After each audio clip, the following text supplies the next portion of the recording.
ने ये सवाल उठाया है। उनका कहना है लोगों का चुनाव से भरोसा उठ गया, अब इसके खिलाफ लोग आंदोलन करेंगे। जनता ने एक बार नहीं 95 बार राहुल गांधी जी के नेतृत्व में कांग्रेस को हराने का काम किया है। जनता का विश्वास कांग्रेस पर नहीं है, कांग्रेस की गारंटियों पर नहीं है, इसलिए बार बार वो चुनाव हारते हैं। और हारने से पहले और बाद में हार का ठीकरा कभी चुनाव आयोग पर, कभी ईवीएम पर, कभी वीवीपैट पर, कभी एसआईआर पर फोड़ते हैं। सच्चाई ये है कि जनता ने कांग्रेस और सहयोगी दलों को नकारा है, क्योंकि ये लोग घुसपैठियों को शरण देने का काम करते हैं।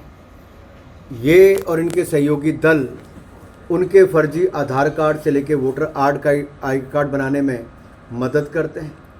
मेरा एक सीधा सवाल है, अगर एसआईआर पे इनको कोई प्रश्न चिन्ह खड़ा करना था और इलेक्शन कमीशन पर खड़ा करना था, तो चुनाव आयोग ने इनको बार बार मौका दिया।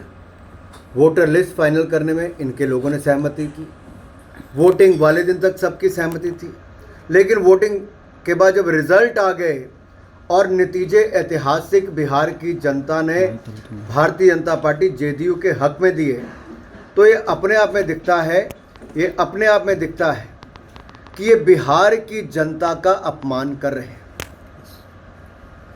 बिहार की जनता ने अगर एक बार फिर नरेंद्र मोदी जी के, नीतीश कुमार जी के सरकार को चुना है, तो क्या ये लोग बिहार के लोगों को नीचा दिखा रहे हैं? क्या भारत के लोकतंत्र को फिर एक बार बदनाम कर रहे हैं? क्या भारत के इलेक्शन कमीशन की जो दुनिया वाह वाह करती है कि इतने शानदार ढंग से इतना बड़ा चुनाव, इतनी निष्पक्षता और इतनी बढ़िया टेक्नोलॉजी के साथ जो करते हैं, आज अपने देश के अंदर कुछ लोग ऐसे खड़े हो गए जो देश को बदनाम करने पे लगे हैं। आपको चिंता करनी चाहिए अपने चुनाव की और चिंतन करना चाहिए किन कारणों से आप हारे। तुम्ही पळतात गोंयकारपण, गोंयकारांचो गोंयकारा खातीर।